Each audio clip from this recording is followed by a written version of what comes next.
कामचोर देवरानी। एक बार की बात है, सुषमा अपने पूरे परिवार के साथ खुशी खुशी मोहन नगर में रहती थी।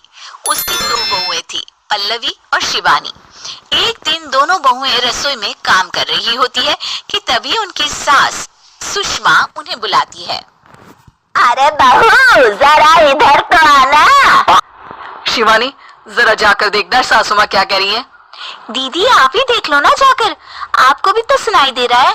अरे मैं आटा गूंद रही हूँ ना, तुम चली जाओ। हाँ, तो मैं भी तो सब्जी काट रही हूँ ना दीदी। अरे बहू, जल्दी आओ। वो ये तो जाएगी नहीं, मैं ही जाकर देखती हूँ कि क्या करना है। पल्लवी सुषमा के कमरे में जाती है। जी मम्मी जी, क्या हुआ? शाम को घर पर कुछ मेहमान आने वाले हैं, तो तुम अच्छा सा खाना बना लेना बहू। ठीक है मम्मी जी, आप बता दीजिए क्या क्या बनाना है और कितने लोग आ रहे हैं। सुनील की मौसी जी और उनका पूरा परिवार आ रहा है। कुल मिलाकर 3 लोग और हमें मिलाकर हुए 9 लोग। तो अभी से ही तैयारी करना शुरू कर दो। और हाँ, घर की सफाई भी कर देना, हाँ, अच्छे से। जी मम्मी जी, सब काम हो जाएगा, आप चिंता मत कीजिए। पल्लवी शिवानी को घर में मेहमान आने वाले हैं इसके बारे में बताती है। क्या 9 लोगों का खाना बनाना होगा, घर की सफाई करनी है? बाप रे, सासू माँ ने तो हमें घर की नौकरानी ही समझ कर रखा है। ऐसा नहीं बोलते शिवानी, हम इस घर की बहू हैं और घर के काम करना हमारा फर्ज है।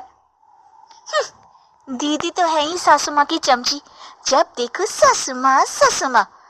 मैं तो इतना सारा काम नहीं करने वाली। शिवानी कपड़े लेकर गमला साफ कर रही होती है और चक्कर आने का नाटक करने लगती है। मेरा सर चकरा रहा है। तभी वहां पल्लवी और सासू माँ जाते हैं। अरे बहू, क्या हो गया तुम्हें? मम्मी जी, बहुत तेज सर में दर्द हो रहा है। तुम एक काम करो शिवानी, आराम कर लो। नहीं नहीं दीदी, घर में मेहमान आने वाले हैं, मुझे आपकी मदद करनी चाहिए। अरे कोई बात नहीं शिवानी, तुम आराम कर लो, मैं सब काम कर लूंगी। ठीक है दीदी, अगर आप इतना कह रही हैं तो आराम कर लेती हूँ। शिवानी आराम से अपने कमरे में मैगजीन पढ़ रही होती है। इसे कहते हैं आराम की जिंदगी। इतना सारा काम। चलो, सारा काम खत्म हो गया, शिवानी को देख आती हूँ। शिवानी अपने कमरे में ईयरफोन में गाने सुनते सुनते सो जाती है और उसके साइड में मैगजीन भी रखी होती है। पल्लवी वहां आ जाती है और वो सब देखती है। ओहो, तो मतलब सब काम चोरी का बहाना था। अभी बताती हूँ इसको। घर का सारा काम मुझे करना पड़ा और ये महारानी यहाँ मैगजीन पढ़ रही है, गाने सुन रही है। पल्लवी रसोई से एक प्लेट और चम्मच लेकर आती है और शिवानी को थाली बजाकर उठाने लगती है। शिवानी अचानक से उठती है। उठ गई महारानी, गाने भी सुन लिए, मैगजीन भी पढ़ ली। तुम तो बहुत बड़ी झूठी निकली शिवानी। तुमने सर दर्द का बहाना बनाया ताकि काम करने से बच सको। हाँ, बनाया बहाना, तो क्या करती? इतने सारे काम करती। मुझे कोई शौक नहीं है चापलूसी का। क्या चापलूसी? तुम्हें लगता है कि मैं सारे काम चापलूसी के लिए कर रही हूँ? नहीं तो क्या। तभी वहां सासू माँ आ जाती हैं। अरे बहू, वो लोग बस आने ही वाले हैं, तुम तैयारियां कर लो। जी सासू माँ, तुझे तो मैं बाद में देखती हूँ। सब खाना खाने बैठते हैं और खाना शुरू करते हैं। तभी सुनील की मौसी बोलती है। वाह भाई वाह, खाना तो बहुत ही अच्छा बना है सुषमा जी, एक एक चीज में क्या स्वाद है। ये सुनकर शिवानी मुंह बना लेती है। उसे अपनी जेठानी की इतनी तारीफ रास नहीं आती। आपकी बहुएं तो बहुत ही अच्छा खाना बनाती हैं। हाँ, बनाती तो दोनों ही अच्छा है, पर आज ना ये सारा खाना बड़ी बहू ने बनाया है।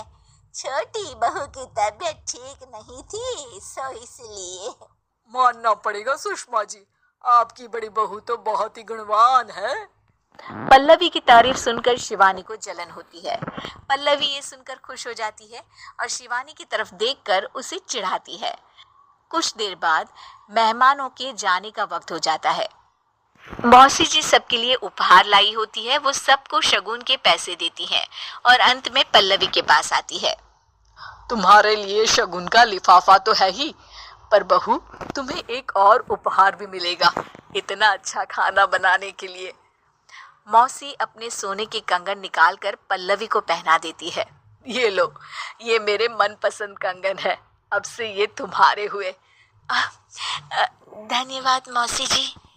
ये देखकर शिवानी तो पूरी तरह से जल जाती है और गुस्से से रसोई में चली जाती है। तभी वहां पल्लवी आ जाती है और उसे अपने कंगन दिखाने लगती है। देवरानी जी, अब आपका सर दर्द ठीक तो है ना? मुझे लगता है कि अब सर दर्द शुरू हो गया होगा आपका।